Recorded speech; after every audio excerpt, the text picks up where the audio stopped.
We're here at Halstead Downs, the site for the CPCA finals, the final 5 days of racing for the CPCA season.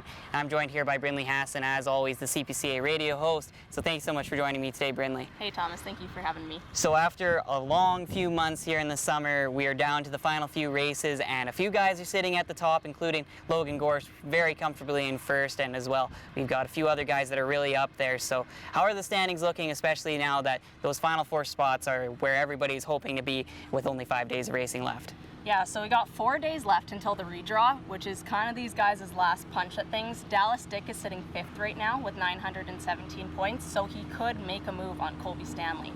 He really they were up there, they were about 4 points apart up until Sunday last weekend, where Dallas hit a barrel and knocked himself back a bit, but that can happen just as quickly the other way around, right? Wagon racing is really kind of volatile, and these guys can move around in standings really fast.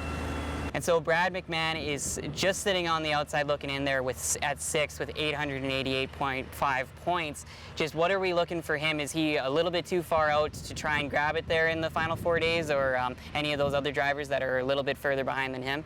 Yeah, I mean, he's got a 54 or 55 point gap on Colby Stanley in that 4th place spot, so it's going to be really, really tricky for him to inch in there.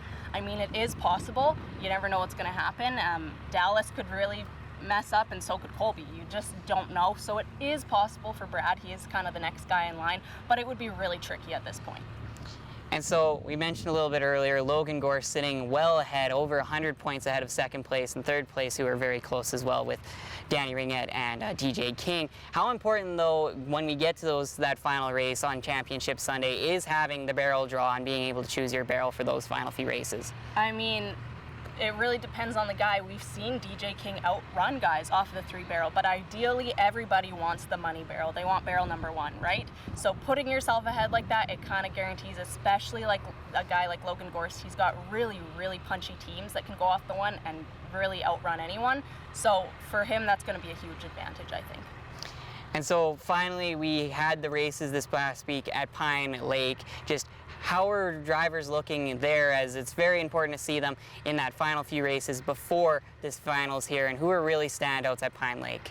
Yeah, I mean, it was kind of like I touched on a minute ago, but Dallas Dick in the last day, he ended up taking a barrel, which kind of shot him back a little bit. Him and Colby were really, really tight back and forth, going 5 and 4 points in between each other, so it was really close contention for that number 4 spot. And then on that last day, Dallas really bumped himself back. Brad had a really tricky run as well. He ended up with a no time, which is, you know, never ever what you want, but that's kind of what the cards were for him, so he's going to take it and kind of try and jump back as good as possible.